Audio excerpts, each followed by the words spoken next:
नमस्कार साथियों, एक बार फिर से आपका एस्ट्रो वशीकरण सॉल्यूशन में स्वागत है।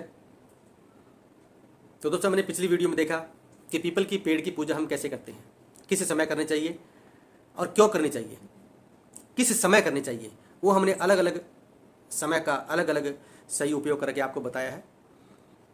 आज की वीडियो के अंदर हम आपको बताएंगे पीपल पेड़ की कुछ ऐसी पूजा कि जिसके करने से आपके जीवन के अंदर कभी भी कोई कमी नहीं रहेगी, धन लक्ष्मी की और घर में पारिवारिक सुख समृद्धि की, शारीरिक पीड़ा से भी आप निवृत्त हो जाओगे। तो साथियों, सबसे पहले कहते हैं कि पीपल पेड़ की परिक्रमा 3 ही लगानी चाहिए। जो बातें बता रहा हूँ 7 बातें बताऊंगा, 7 बातों को आप गांठ बांध लो, गारंटी से किसी प्रकार की कमी नहीं रहेगी। पीपल के पेड़ की 3 ही परिक्रमा करनी चाहिए। पीपल का पेड़ छायादार होना चाहिए, छोटा पेड़ कच्चा पेड़ कभी नहीं होना चाहिए। जिसकी टहनियाँ बड़ी हो वो पेड़ हो, उसकी ही परिक्रमा करनी चाहिए। पीपल के पेड़ के पास कभी भी खाली हाथ नहीं जाना चाहिए, क्योंकि पीपल के पेड़ के अंदर सभी देवी देवता और हमारे पितृ निवास करते हैं। तो इसलिए कभी भी खाली हाथ पीपल के पास नहीं जाना चाहिए। एक जल के पात्र में कुछ मीठा, काले तिल और सफेद फूल लेकर के कुंदकेश्वर नाम से शिवलिंग पर चढ़ाए। ये भी एक धन अर्जित करने वाला एक अचूक उपाय है। साथियों, रविवार के दिन कभी भी पीपल की पूजा नहीं करनी चाहिए, क्योंकि रविवार के दिन पीपल के पेड़ में दरिद्रता की देवी का वास होता है। रविवार के दिन ही पीपल का पेड़ अगर काटना हो तो रविवार को काटे, बाकी किसी दिन भी रविवार पेड़ को ना काटे।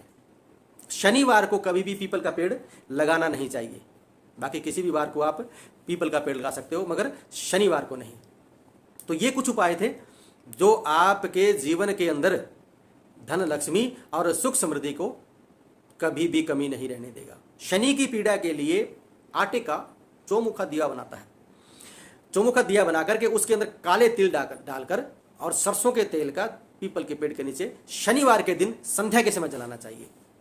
इससे पहले तो दरिद्रता का नाश होगा, दूसरा आपकी शनि पीड़ा दूर होगी और तीसरा लक्ष्मी का आगमन होगा। तो ये कुछ उपाय थे जो कि आपको करने हैं।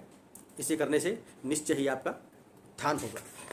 कुछ आपको वास्तुशास्त्र के अनुसार बता रहा हूं कि हमारे घर के अंदर सुख समृद्धि क्यों नहीं आ रही, क्या कारण है कि पैसा आते हुए भी चला जाता है, क्यों हमें सुख समृद्धि नहीं मिल पाती, क्यों हमारे घर में बरकत नहीं होती। तो सबसे पहला उपाय जिसको बोलते हैं कि रात्रि को कभी भी बर्तन झूठे ना छोड़ें। दूसरा उपाय, दोपहर को स्त्री को कभी सोना नहीं चाहिए।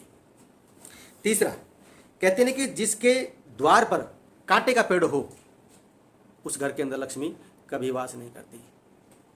तो साथ ही ये कुछ छोटे छोटे उपाय हैं, मगर हमारे जीवन के अंदर बहुत बड़ा इनका प्रभाव है। हमारे जीवन के अंदर ये इस प्रकार के हैं कि हम सब कुछ करने के बावजूद भी हमें कुछ नहीं मिलता। क्यों? क्योंकि हम समय के पाबंद नहीं है। एक छोटा सा उपाय बताता हूँ शनि पीड़ा के लिए, कि जिसको भारी शनि पीड़ा है, किसी भी कार्य करने से नहीं हो रही है, तो उसका छोटा सा उपाय है, पीपल की छाल को घिसकर उसका चंदन बना ले और उसको पिपलेश्वर नाम से उसकी माला जप करते हुए शिवलिंग पर चढ़ाए। ऐसा हर शनिवार को करे, 7 शनिवार कीजिए। शनि पीड़ा आपसे कोसों दूर चली जाएगी, शनि का आशीर्वाद आपके ऊपर बना रहेगा। तो साथियों, अगली वीडियो के अंदर फिर हाजिर होंगे। अगर आपने हमारा चैनल सब्सक्राइब नहीं किया है तो सब्सक्राइब कीजिए और लाइक कीजिए।